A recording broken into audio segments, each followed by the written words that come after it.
Welcome back to History H217 for the second lecture of the first week. The title of today's lecture is Words and Labels, which I'll be talking a fair about throughout this lecture. But I just hope that if you are here watching this lecture, you made it through the first one. So congratulations on that accomplishment. And I also want to apologize again for some of the confusions that may have occurred based on the technical aspects of getting this lecture posted. Um, as I've said, I'm not technologically adept very well, but now I think I have it figured out. So we hope it will be more or less smooth sailing from here on out. I will be using Kaltura, which I finally came upon, and also one of you actually told me about as well. So that is, I think, a help and an easy way to post the lectures, and I hope an easy way for you to view them and listen to them. So I hope that is no longer a problem and an issue for you, for us, for me, most likely, and we can continue on through here. We start today with words and labels because as historians, we write. That's what historians do. And we write based on written sources, not exclusively, but usually primarily written sources where words are also used. And we need to be aware both of how we use words when we're writing and how our sources used words.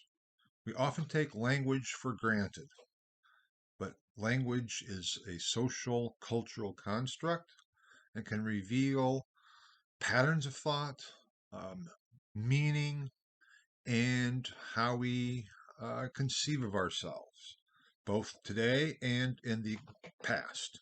Or that is, as we know from last lecture, the present past, the past in the present. We begin with a phrase, second slide on the PowerPoint, with a phrase that is very much in vogue today. We've heard it repeatedly in the political discourse of our times, namely, words have meaning. Words are simply symbols. We'll be talking more about that, but words convey meaning. Words, language, tell us what we think, what we feel, what we know. The basis for our civilization and our society and our culture is language. So I'm not necessarily here explicitly meaning the political use of words have meaning, but a far broader, more general, more foundational and fundamental concept of that phrase. Because without meaning, we simply have nonsense. And nonsense can be important, but it's not something that we can use to understand the past or the present unless we analyze the nonsense itself. And then we use words to describe it, its function. Why is it nonsense? Why do we consider it nonsense? Why do we consider certain words and phrases to be antagonistic, insightful, dangerous? Because words can be dangerous. Now, in many ways, this lecture, much of it, is within the realm of the philosophy of language.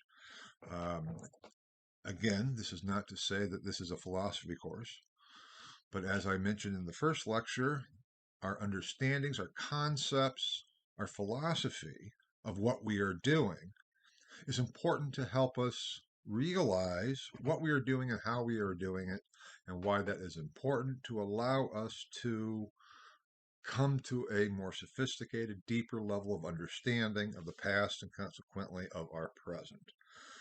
If we don't reflect on these things, these concepts, and what it is we are doing, we won't know how to go about doing it.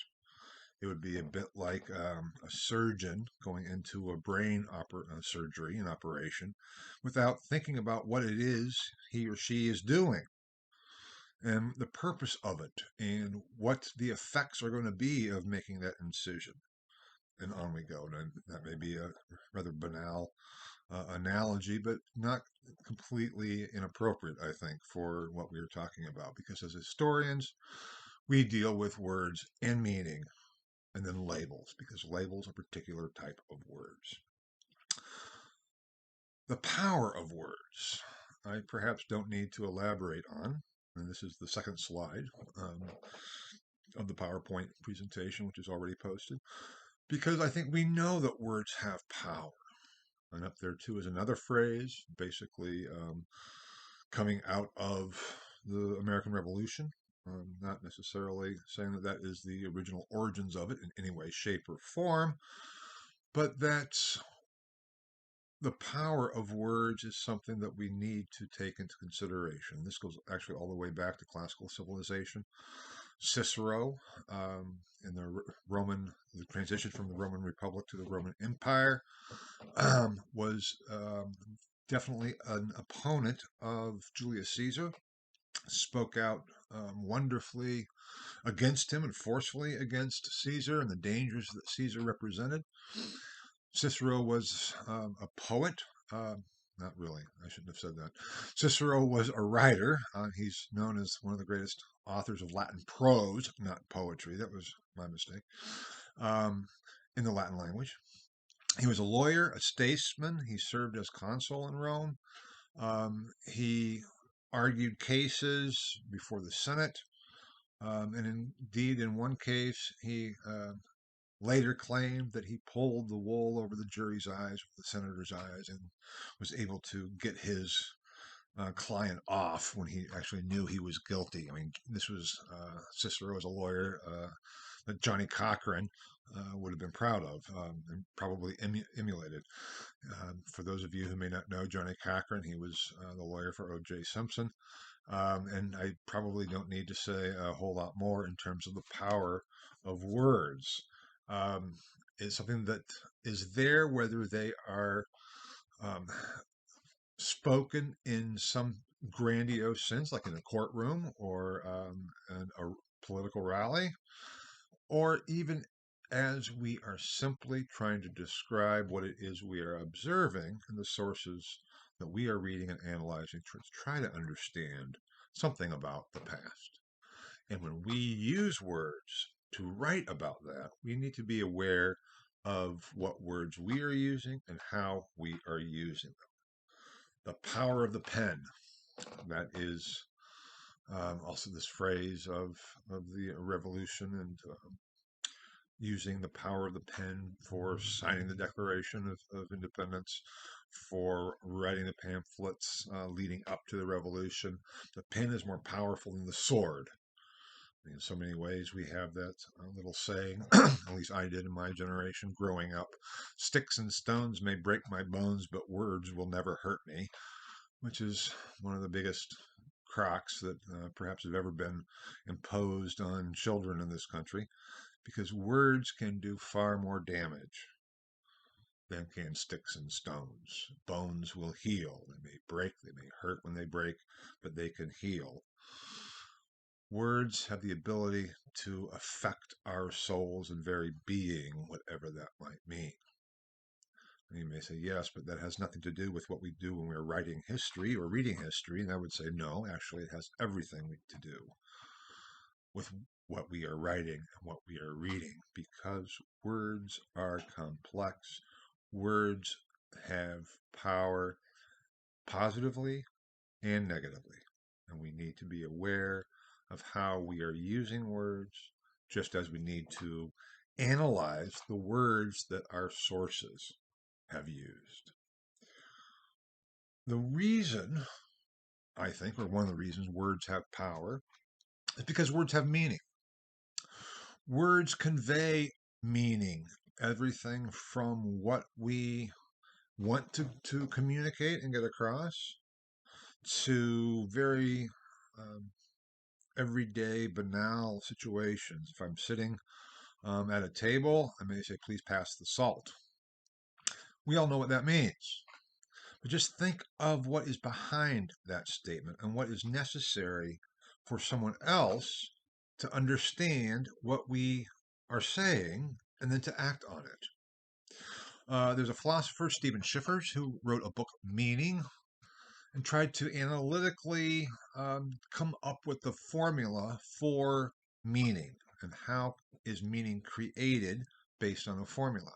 And he concluded, after a lengthy analysis and discussion, that there is no such thing as meaning that can be philosophically formulated in analytical terms.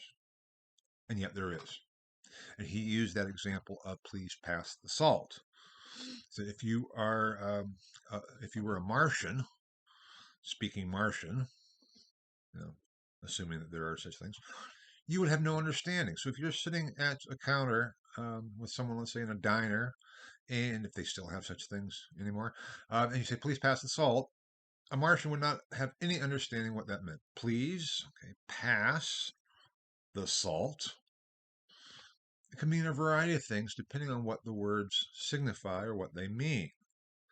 And if you speak a different language, and I hope you all have studied different languages, whether it is a European language, an Eastern language, an ancient language, or American Sign Language, because American Sign Language is itself a language system, not with words so much, but with symbols, and I'll be talking more about symbols shortly.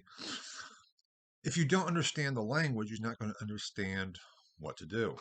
You're not going to understand the traffic signs. If you're in a country in Europe and you don't understand the language, you arrive in the airport, and most airports, major airports anyway, in Europe now, uh, have all the directions in English as well. But where would you go? You get off the plane, you look around, you don't understand the signs with the directions for baggage check and passport control and all those things, and you'd be rather lost. You might be able to follow the crowd and figure it out. You would have to ask somebody and try to find someone who might speak English. And of course, today most people, especially in airports, speak several languages. But languages give us insights into a culture because they also have different structure. You can't simply translate from one language into another word for word. As I'm assuming most of you have known, if you've taken a foreign language, even at the very basic level, that becomes clear very early on. Why are verbs in some languages placed at the end of a sentence? That's how they think, a bit differently from how we think, even if it's a somewhat related language to English. And so it takes not only mental agility, but also cultural understanding to grasp a language, to understand what it's all about, and how meaning in various languages is created. Because language is what creates meaning, even if we cannot formulate that analytically, philosophically. Now, part of all of this, and the reason language works the way it does, is because all languages, are symbolic systems comprised of signs. Something called signification. Signification, and this is the third slide, I believe it is, means how do signs signify, which is related to meaning. There are natural signs. If you go camping or go out in the woods for a hike or something, and you see in the distance smoke coming up, what can you infer from that sign? You say, well, when there's smoke, there must be a fire somewhere nearby, because smoke does not just spontaneously in and of itself appear without fire of some sort. And that's what's called a natural sign. There are all types of natural signs, and I'm thinking here of dark clouds, wind. Those signify a coming storm or potentially a coming storm. So we are bombarded in our world with signs and natural signs, but also then social, cultural signs, traffic signs, the stop sign in our country, but there's some generality throughout at least Western world. The stop sign is an octagonal shape, red, with the word stop on it. Once you know that, you recognize that sign simply by its shape, more or less. And indeed, in the Indiana Driver's Manual, as you're preparing for your driver's test, if you can think back to the last time you took that, one of the sections, if memory serves, is to identify the meaning of signs based on their shape and color. Those are all signs. Language, though, is also signs. The letter A in English is in and of itself without meaning. It's simply a symbol to signify the sound, ah or a. Same thing with all the different letters of the alphabet. They are signs that signify sound because language developed first with sound and with spoken oral language before it ever was written down. And I mentioned in last lecture that the development of writing and written language is that which demarcates the prehistoric from the historic period. So once we enter the realm of written language, which then can be preserved and saved, and some of it has come down to us today, which is our sources, we have a sign, a system of signs that signify spoken oral language, which humans used to communicate with before. We know that animals communicate. We can see it in various ways. Dogs sniffing each other and growling and playing and all those other types of things. Ants communicate paths to food sources and back, and bees, and all these different ways that animals have to communicate with each other, but they don't use language, at least that we have discerned or know of, meaning they do not use symbolic systems of signs to communicate. Oral communication is very different from written communication. And now we have developed to the point where the relationship between what we say and what we speak has been so conditioned by the written that there is almost a fusion between the written and the oral. Now, obviously, there's the colloquialisms, and we still have that distinction between how we speak informally and then how we write formally, even though that is in the process of kind of breaking down as well. But the distinction needs to be made aware that we need to think of language as a system of signs, because then we can start to analyze what does this sign signify. Just as an example of the importance of signification, what does it mean? What does the word mean? Also using an example from history is the word is. The word is in English, we think we know what it means. A is B. That's fine. This is a class in history, the nature of history, etc., etc., etc. Technically, that term is referred to as a copula in Latin. That's where it comes from, but it still is used, which joins together the subject and the predicate. And I know probably people are thinking, oh, copula, that must be related to copulate. Oh, we know what that means. Yeah, it's there too. The joining together of two things. But in the sense of language, it joins the subject with the predicate in some fashion. In the 16th century, the period of the Reformation, countries went to war. Countries or states or principalities, in any case, went to war over the meaning of the word is and what it signified. You think, what? You're kidding. What? How could that be? It seems such an obvious word. It's equating two things or linking two things.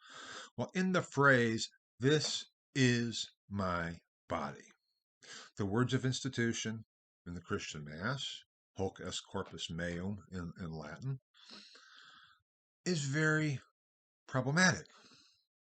What does this refer to? What does is mean? Does it mean actually is? Or does it mean represents? Or does it mean signify? And my body. There are various different theories about what this phrase meant and what the is meant. And I'm not going to go into the whole history of Eucharistic theology in the Middle Ages and the Reformation and its changes. But in general, the medieval tradition was, at least from the 1215 and the Fourth Lateran Council, but that's getting into too much detail probably already, that the word is in the phrase, this is my body, meant actually physically is. That the elements, meaning this being the bread, actually physically is my body, namely not my body, but Jesus's body. That began to be questioned in the Reformation. Martin Luther did not question it whatsoever. He believed that is means is. And that was his point of departure. Now, the consequences of that, excuse me, and how that all worked, Luther differed from the medieval tradition.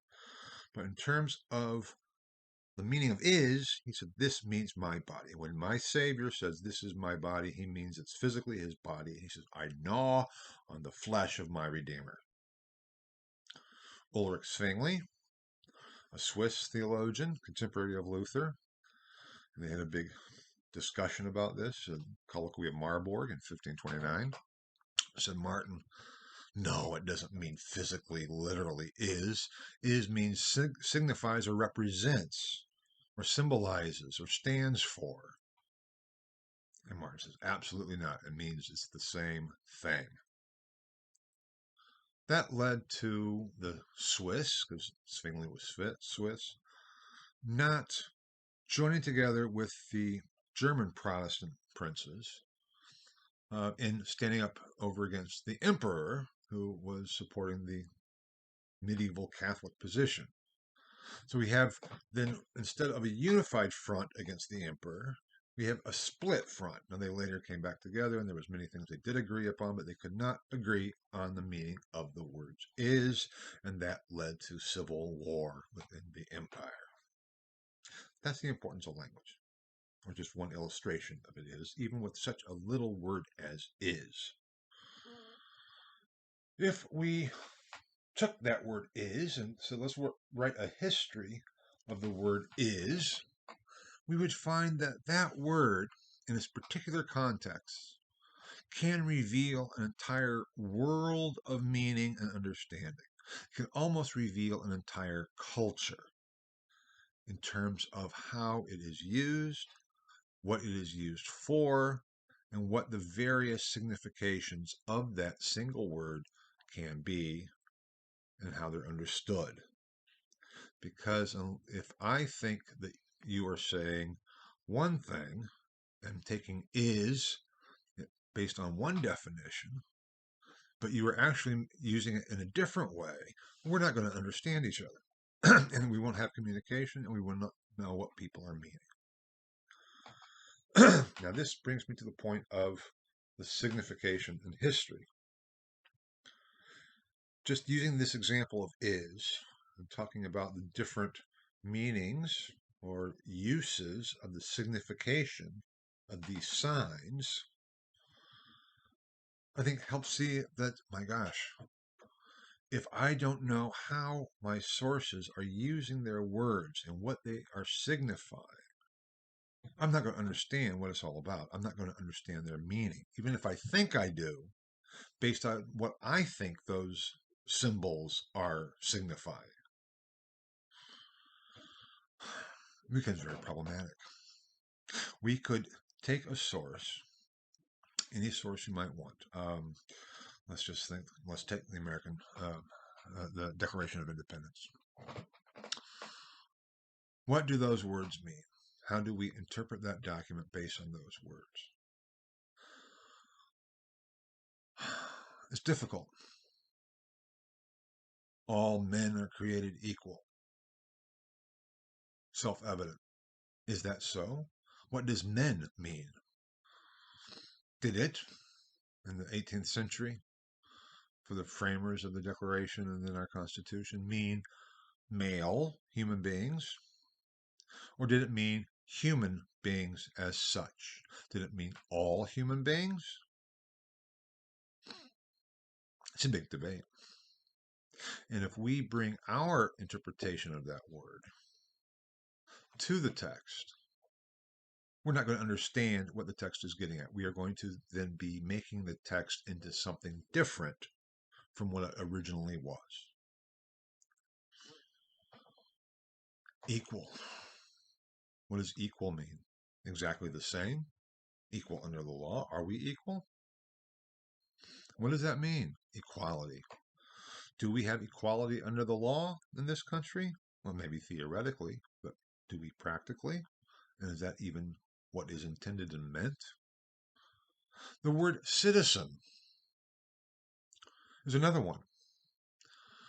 And democracy is another one. We'll be getting to those such things shortly. What do they mean? They mean different things to us today than they did when they originated. So often you'll hear that democracy was developed by the ancient Athenians and ancient Greeks, and that they were a democracy where everyone voted. Well, that's not quite true. Um, democracy for them actually was a perversion of polity. Polity was the positive form of government, which meant it was government by all for the good of all. But that all does not mean, or did not mean, everyone. It meant citizens. Who were the citizens of ancient Athens? Male property holders. Only male property holders who were part of the army had a vote. Now we think of it as democracy, but democracy was actually seen as mob rule, a perversion of polity. Now I could go through all of that history and explain the cycle of constitutions and how that all worked, the good forms and the perverse forms that they devolved into. But that's not the point here. The point here is, what does it mean, democracy? We've used it throughout our country's history. If we say we are a democratic country, if we make that statement in 1860, does that mean that everybody has a vote? Does that mean every citizen has a vote? Well, it still might have meant that every citizen has a vote, but then who were the citizens? Did it include the slaves? Did it include women? Did it include the indentured servants, the poor, the disenfranchised? Which is what we really mean, the disenfranchised. Or did it still mean basically male property holders? It did, for the majority of the Western tradition, requirement for citizenship was male property holders. But that's not how we do it. We feel that everyone has a vote. Anybody here who's a citizen, meaning a legal resident, who has been granted citizenship, can vote. That's incredibly different from most uses in the past of the term democracy and citizen. This is what I'm getting at in terms of the importance of knowing the signification of words, what they mean within their historical context. Whether that historical context is 10 years ago in the United States or 1,000 years ago in Europe. We still have that problem. We cannot simply say that a word that we use today means the same thing as it has been used in the past. Meaning changes, the signification of words change, and that is almost, in some ways, what history is all about. Looking at how meaning has changed over time based on analysis of language that has been used. So all of a sudden now, this concept of words and labels are what we use to describe something, which I'll be talking about shortly as well, is that whole discipline of trying to understand the meaning of a word or words. And if we analyze more in depth than simply assuming we know what is being said, the more meaning we can get to and understand and grasp, and the broader and deeper our understanding will be. And we could do this for every word we come across. We could do it for the article the. Why do we use the? Why do we use the rather than thou or whatever the previous forms? Different languages have different structures, different types of articles. We could write a history of the use of the word the. It would be fantastic. It would reveal a great deal about the cultures that we were talking about that used the article the. United States in this case, or English speaking in any case. And so, in that sense, history, all history, is analyzing language and the signification of words for the purpose of understanding the meaning. Now, that brings me to the next slide. I'm looking over here. Adjectives and substantives, because we often create things that don't exist. You say, well, that's a wonderful thing. Of course we create things. That's what we are. Human beings are creative beings. And we always create things that had not previously existed. That's different when we come to history and language.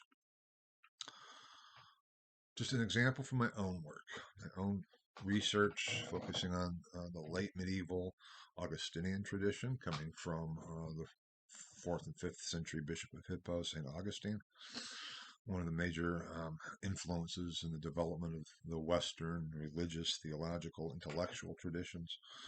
And scholars for quite a long time now have been trying to understand what is or can be identified as having originated with Augustine or Augustine, which they then use to describe as Augustinian.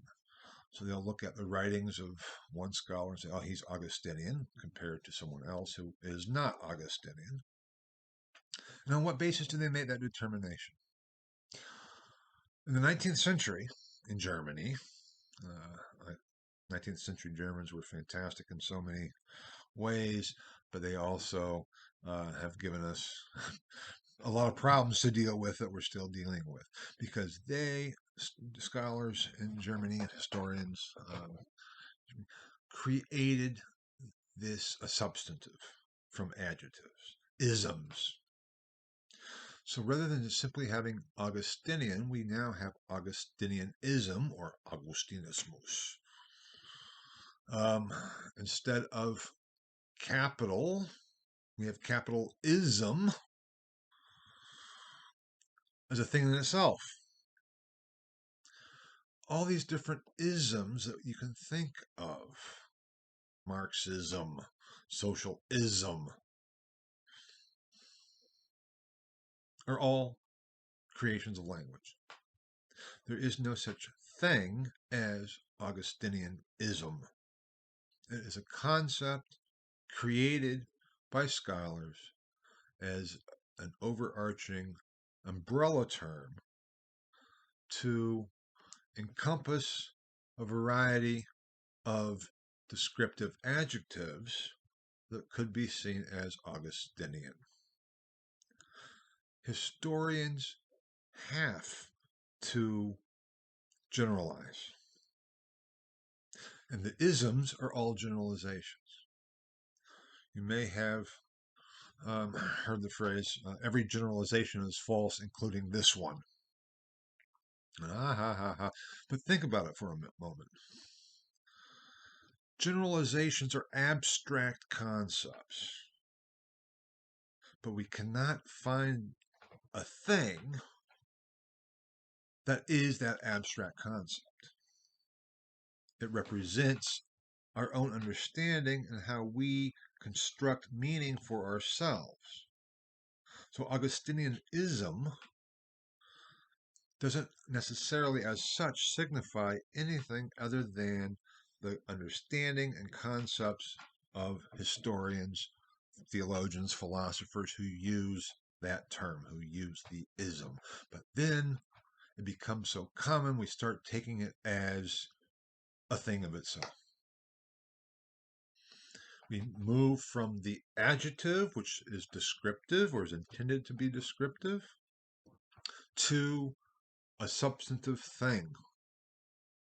Most of my career has been, my scholarly career, my publishing, has been based on analyzing Augustinian and Augustinianism and how those terms have completely warped our understanding of the historical development because scholars have taken them as something in and of themselves, a historical phenomena, rather than as the creation of historians.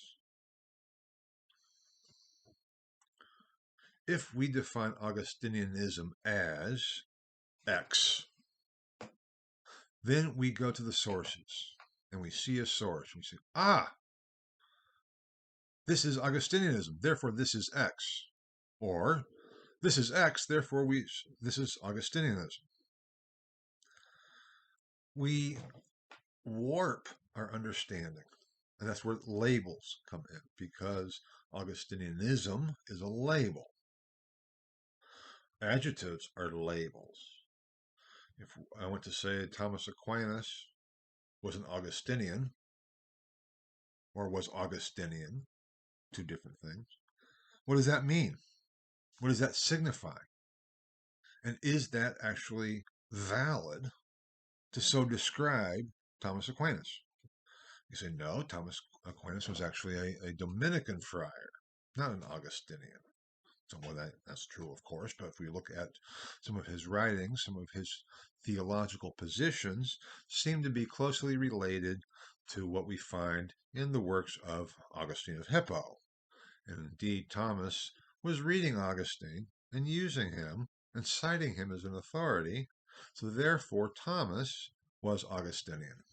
And other scholars come along and say, yeah, but no, Thomas Aquinas was not Augustinian. He was Aristotelian, drawing on Aristotle. So what do we do with this? Do we say that he was Augustinian or Aristotelian? Or do we say, well, he was both? But what help is that for understanding what he's actually saying and meaning? Did Thomas Aquinas simply repeat what Aristotle said? Well, he quotes from Aristotle a great deal. He wrote commentaries on Aristotle. He knew Aristotle's works very well. But that's not the same as saying that was Aristotle. Thomas is interpreting Aristotle and using Aristotle. Aristotle is no longer with us.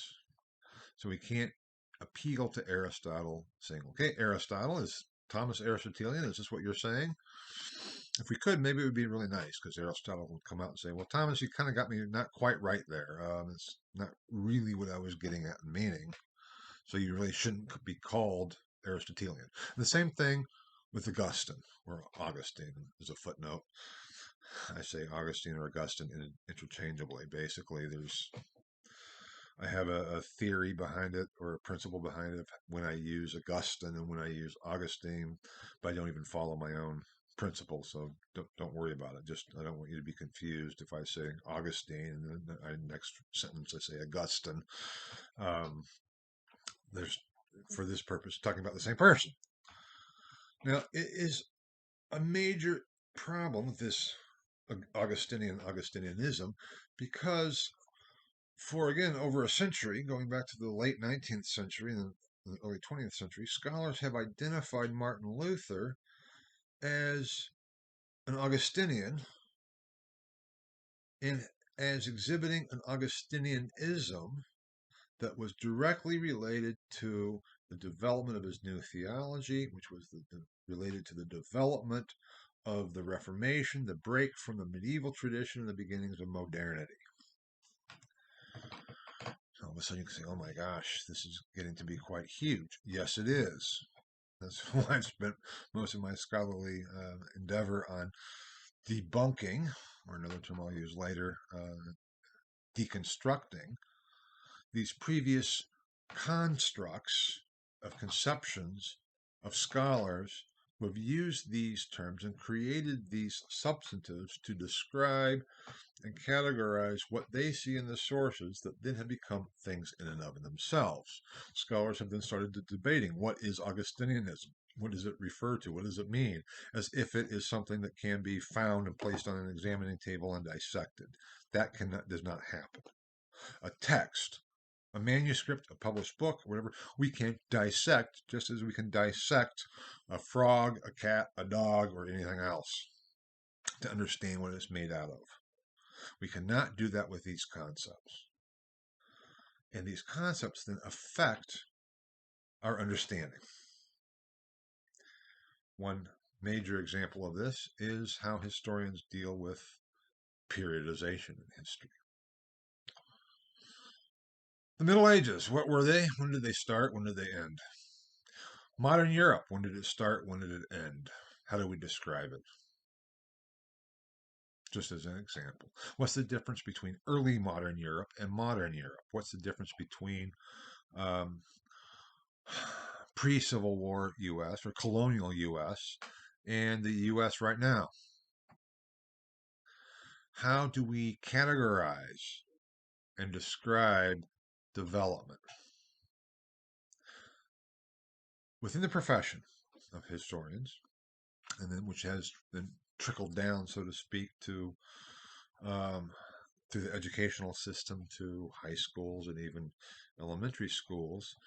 Have developed general parameters for these issues of periodization. Middle Ages began somewhere around 400 or 500 CE, ended somewhere around 1500 CE with the Reformation, a little bit later. And then we have early modern Europe, and on we go. Even the term the Reformation is a construct. The Reformation. What does that mean? What was that? The Renaissance. What does that mean? The Age of Absolutism. What does that mean?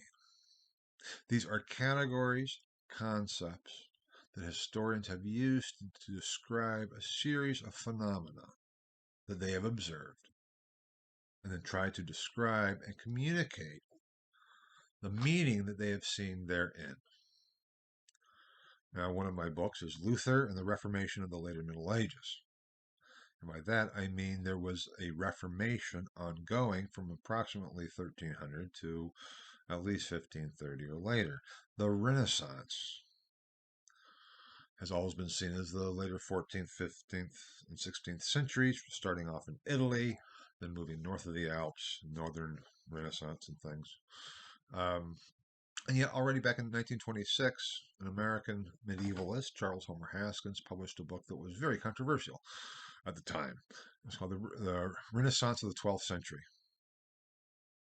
in which he argued that much of the characterizations of the Italian Renaissance in the 14th, 15th centuries are already present in the 12th century. And all of a sudden, it's like, wait a minute, what? If what one group of scholars, namely Renaissance scholars, say, this is what we are studying. We're studying these texts, and we then say this is the Renaissance. No one in the 14th, 15th centuries talked about the Renaissance. There was some historical basis in the 15th century of Italian scholars feeling that they were bringing about a rebirth of classical culture and a renaissance in French. But the concept of the Renaissance was created actually by a 19th century, well, Swiss, but wrote in German, Swiss historian Jakob Burckhardt, who created the entire concept, the Renaissance. And then Charles Homer Haskins, coming about and writing this, the Renaissance of the 12th century. And at that time, the Renaissance, coming from Burckhardt in the middle 19th century, was already so well established that to refer to the Renaissance of the 12th century was like, what? How can that be? And that got into a whole scholarly debate known as the revolt of the medievalists. And I won't go into all of that. But the whole point here is we're talking about labels of historical periods and how do we cut up the pie, so to speak. Dating itself is an arbitrary cultural determination. There's no given natural phenomenon of dating. Different systems of dating will produce different periodizations, different understandings. Um, and that makes perfect sense when we think about it, but yet we are so stuck in our conceptual traditions that it's hard to break out of them. But all of a sudden, if we could, we would view things very differently indeed. If we all of a sudden started viewing the Renaissance as a development from approximately 1100 to approximately 1500, that's very different than seeing it as an Italian movement of the late 14th, 15th century, and then moving north of the Alps. So our whole understanding of history in the West and its development would be forced to be altered and changed. That is the effect of labels and the periodization. Because by these categories, which are we can't avoid, by these categories and these generalizations and abstractions, we are creating meaning about the past that was not in the past. The French Revolution. What's that?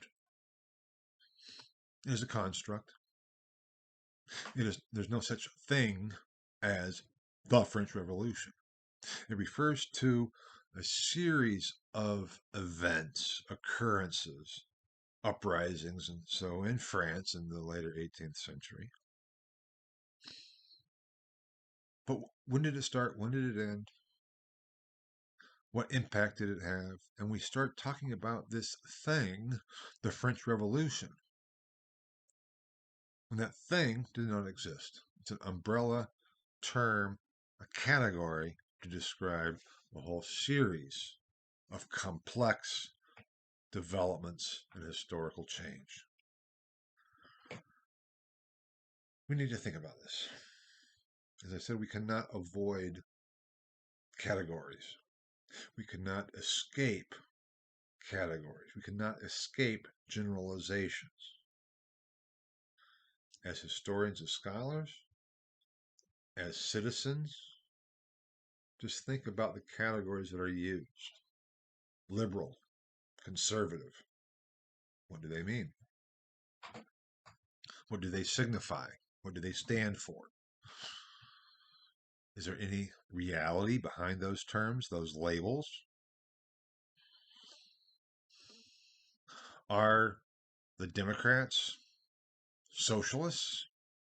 And what does socialism mean? What does socialist mean? These terms get thrown around and used and abused, and they are used to attack people. On what basis? Same thing as conservative. Oh, you're conservative. You must therefore think and believe X, Y, and Z. Why is that? Why is that? We take the label and the category as then determining the individuals that we place within that category. Why? How does that help us? And then we start arguing about the categories, not about what's going on in reality. Even as the categories determine how we view and understand what is real. I could say in some ways, I have conservative tendencies. I could say in other ways, I have extremely liberal tendencies. How do those fit together? So often we have a difficult time fusing that. We can find these examples of, let's say, the extremes, or that signify or represent or our understandings. The people storming the Capitol are the conservatives, the Republicans. AOC is the Democrat liberal socialist. And one group says, oh my God, the other group is going to destroy all of society. We're talking about labels. So often labels are used to criticize and critique and fight against the other, those who don't agree with us. This goes all the way back to the beginnings of civilization. The civilized and the barbarians. Who's a barbarian? Are you a barbarian? Who would say, I'm a barbarian, I'm barbaric? Well, originally, I am a barbarian. I'm assuming that everyone listening to my lecture right now is a barbarian, because originally a barbarian was someone simply who did not speak Greek. The Greeks use it in those terms. We are the civilized. You, who do not speak Greek, are the barbarians. Where does the term come from? Because to the Greeks, if you didn't speak Greek, you sounded like you were saying bar, bar, bar, bar, bar, bar, bar, bar, bar, pure gibberish. They view themselves as civilized, distinguished. The other, the non-Greeks, were the barbarians. That dichotomy between us and them has been there throughout the tradition of Western history. It's changed over time. It's taken on different connotations, different significations. Yet it still is fundamental. Whether it's the Greeks and barbarians, the civilized, the uncivilized, or whether it's conservatives and liberals, or Republicans and Democrats. What does it mean to be an American? How many of you would say you're an American? I'm an American. Now, I would not be surprised if there's someone in this course listening to my lecture who says, I'm not an American. I'm from another country, and that's where my allegiance is. I'm a foreign student here. That's fine. It's legitimate. But most of you, of us, I would assume, assumptions are always dangerous. I'll return to the issue of assumptions, are Americans in some fashion. Probably the majority of you are American citizens, recognizing that some of you may very well not be citizens. What does that mean, though? What does it mean to you to be an American? I'd be willing to bet that it means something different to every person in this course. The problem is with these categories. If I say, I'm an American, and you say, you're American, I know what I think of as being an American. So therefore think, oh, good, you're an American, because then you think like I do, and you have these same ideas that I have. Or vice versa, you think the same thing, but actually we are completely opposite, even though we still say we're American. I'm not trying to point out the opposition. Opposition is, well, won't go into that. It's good, it's vibrant, it can be life-giving, it can be exciting, leading to change, it can also be destructive. But the point is that that term American in and of itself doesn't mean anything unless we give it meaning. That's the problem historians face. What do words mean? What do labels mean? And can we analyze them to get at the meaning that we find in our sources, not the meaning we give to them today? If Thomas Jefferson said, I'm an American, what does that mean? It doesn't mean what I think of as being an American. How do we get back at that understanding in a very different context? That's being described in the same way. That's our challenge. That's our challenge. Description and interpretation. Okay, I'm just readjusting my PowerPoint here. It's now expanded beyond my screen, so I couldn't really see what was going on. Description and interpretation. We have to realize the difference between description and interpretation.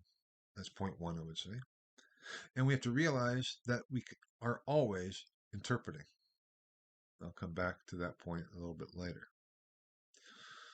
But description is the adjective, interpretation is the substantive. Going back to the example of Augustinian and Augustinianism, even though in the descriptive part of it, there is interpretation as well.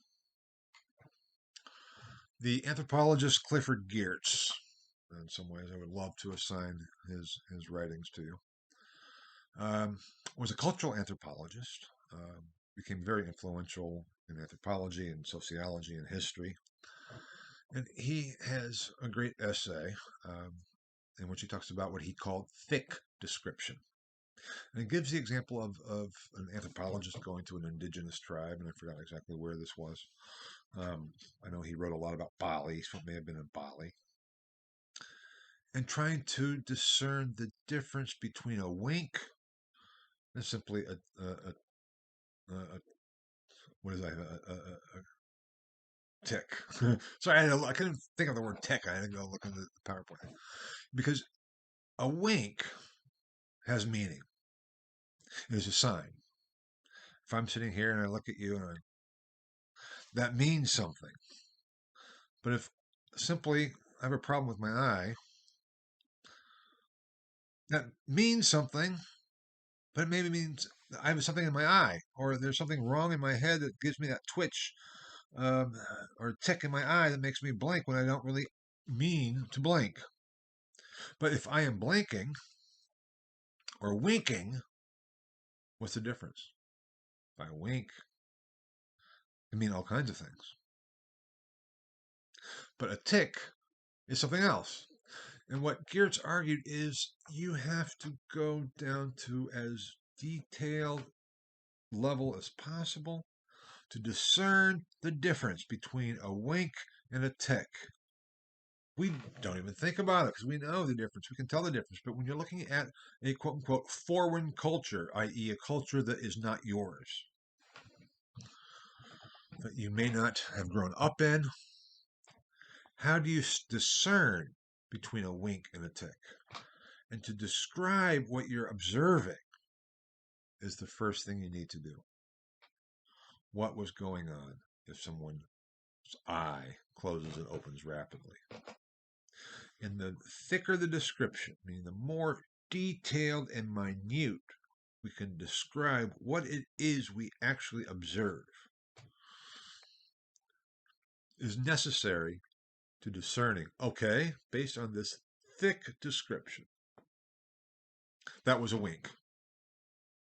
And we still have to figure out what that meant, because a wink can mean all kinds of things in different contexts. But it wasn't a tick, at least. We know that. Okay, so we've gotten to that point. Um, a little bit like the in the Lord of the Rings, when the Ent moot, when Treebeard is meeting with his fellow Ents, and Pippin and Merry are trying to get them to go to war against Saruman and Sauron, and they have to have their meeting, their Ent moot, but the Ents talk very slowly for a very long time, and after quite a long time, and Pippin and Merry are being very impatient, Treebeard comes back to them and says, "Well, we have made a decision." They say, "Okay, are you going to war?" He says, "No, we have decided that you are not orcs." That was thick description.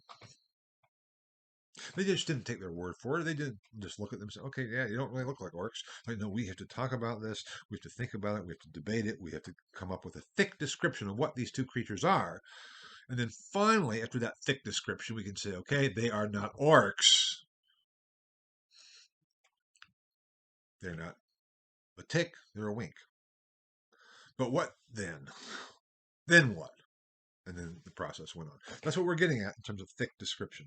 And if we can do that to, in our history writing, the more chance we have for discerning the meaning behind what it is we are discussing and talking about, rather than just assuming we know based on the surface of the categories and labels and words that are being used. Get to a thick description of what you are observing to distinguish between the winks and the ticks. And then, and only then, can you then say, okay, well, what did this wink mean? Or what did this tick mean? Did I simply have something in my eye? Or is there a neurological problem? Or some other kind of issue that caused that? Or was it the sun was shining on them? Or if it's a wink, what kind of is I'm winking at somebody? Is it just a unconscious wink? Is it, what kind of a wink is it, and what am I meaning by it? That in itself is problematic, and we would need another thick description of that wink once we have distinguished that that was a wink and not a tick. And you might be thinking, oh my God, can we do that with everything? We can do that with every single word we come across, every single artifact we can do that with. Now you're beginning to think, oh my God, how can I ever do anything? That is the fear of doing history. How can we say anything about, quote unquote, the past? And yet we must. Simply because, according to Aristotle, opening his metaphysics, by nature, humans want to know. It's our curse. We want to know about things, about ourselves, about our world, about our past, the past that does not exist, except as present in the present. Now, interpretation and meaning. I'm actually going to say, let me just go to the next slide. Yeah, there we go. I'm going to skip to the next slide or just move on to the next slide because interpretation and meaning, I would say, are one and the same thing.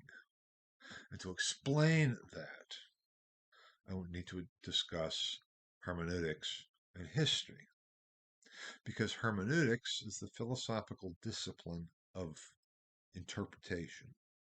The meaning of meaning. What does meaning mean? How do we come across and understand meaning? How do we interpret something? If I say that all interpretation is meaning and all meaning is interpretation, does that mean everything is just subjective? Well, especially as you see on this last slide, hermeneutics and history. The second point is facts do not exist. You may say, what are you talking about? That's what we are supposed to do as historians, is focus on the facts. We've also heard in recent political discourse that facts do matter. We've had the very perverse and warped phrase alternative facts. And I come along and say facts do not exist. It is a fact that 2 plus 2 equals 4 in every language. That's a quote unquote fact.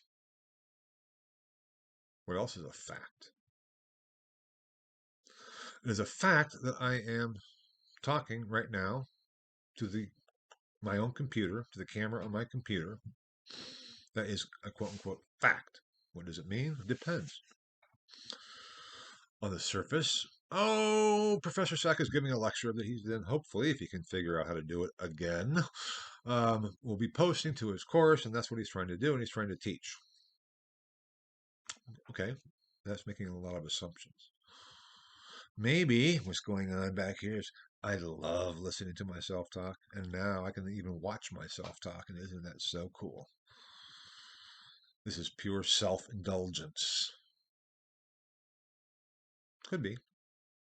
That could be both, or neither, or some combination of a variety of things. Facts do not exist without interpretation. Was the French Revolution a fact? No. It's not a fact. That's a concept that is an abstract umbrella term, as I talked about. Well, then what about, my gosh, we have a reference before, a medieval cathedral, Gothic cathedral. That's a fact. It's there. What is it? How so? In what ways? French Revolution, okay. Louis the 16th was executed. How do we know that? Well, it just happened. We know it's a fact. Well, not really. We have sources that still exist today talk about it and signify an event. What does the letter A mean? If I wrote the word history, History in English, what does that mean? Is that a fact? Is history a fact? That word is there. That's the given. And that's what factum means. The Latin origins of our word fact is factum, which is a given, something that is done.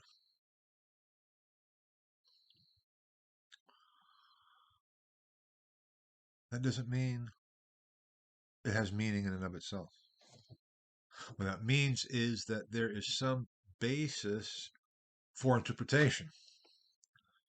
A manuscript sitting on a library shelf in Europe somewhere has no meaning unless it is read.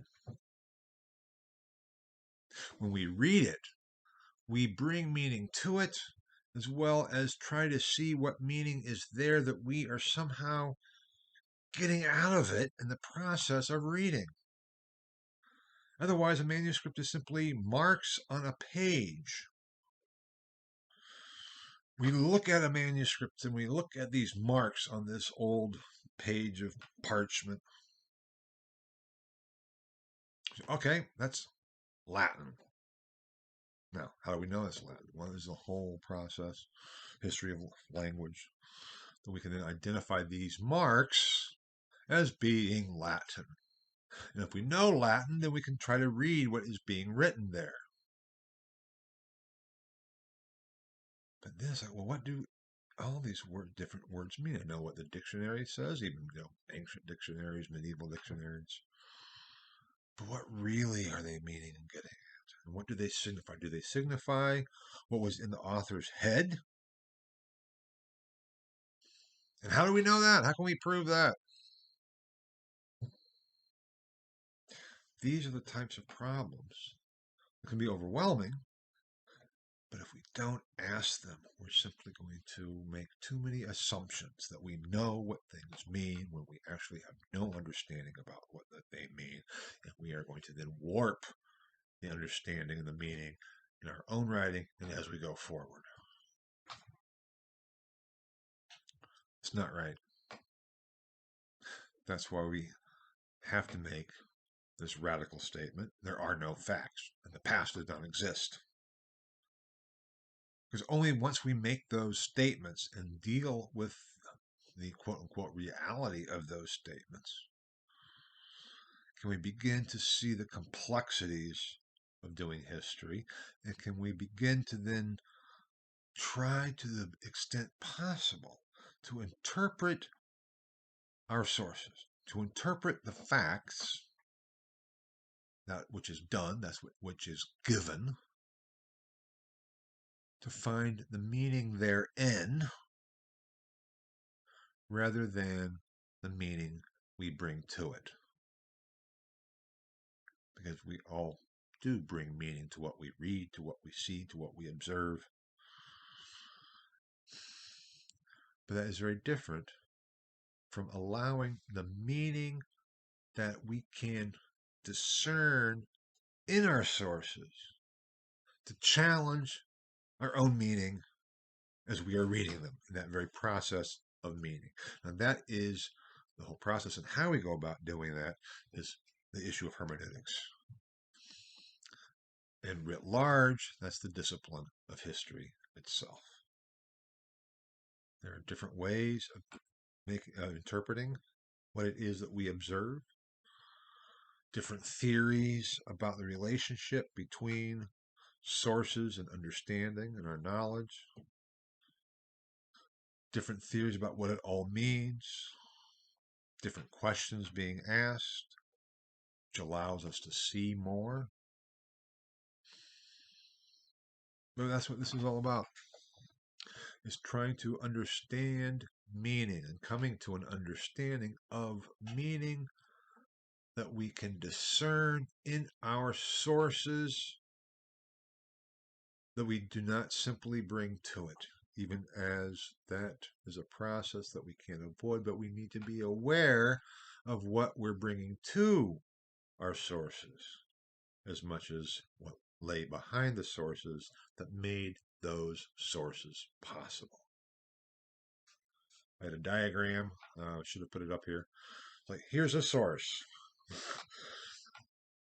Everything that made this source possible. This is the fact, but it's just there.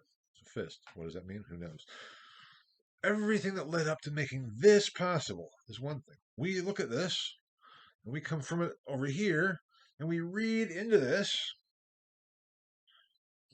and from our perspective, oh yeah, I know what that is, blah. And that is this hermeneutical circle, as it's called.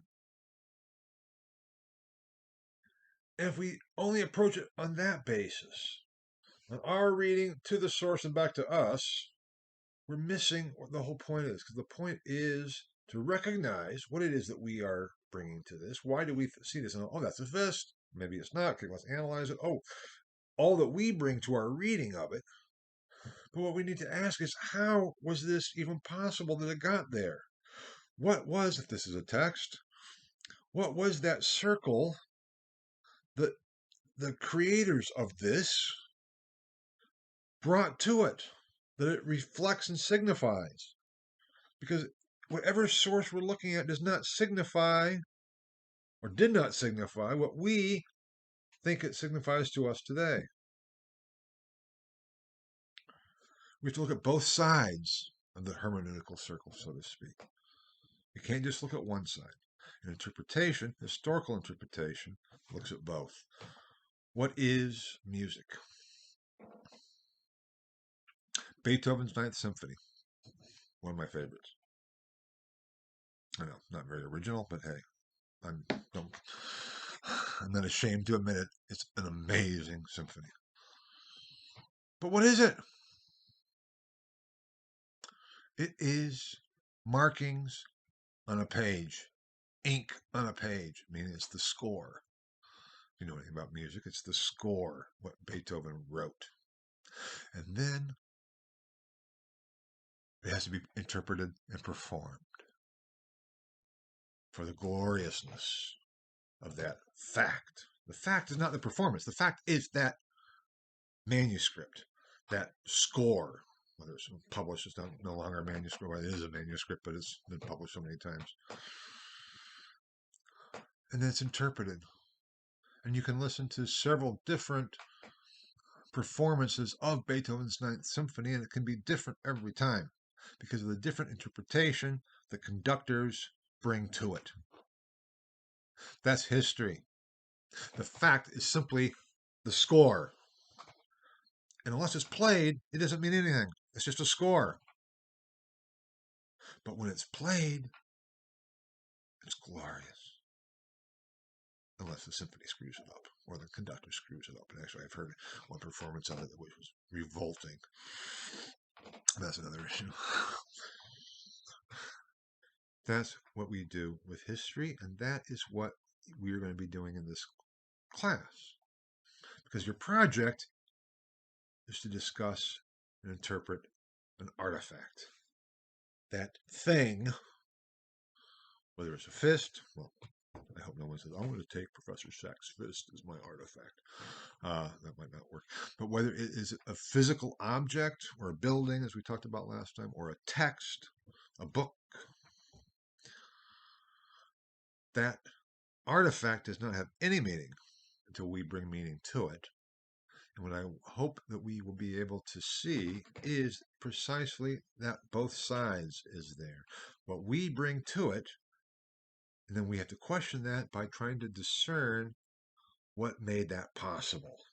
What made it possible for this thing to be in existence?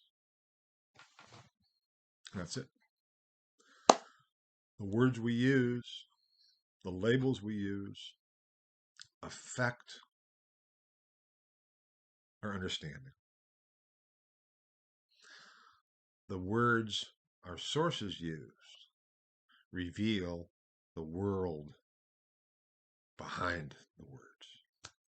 It's that world behind the words or the objects, behind the facts, where meaning is found. And that's what we hope to get to. So much for the second lecture. We'll be continuing along these lines a little bit longer,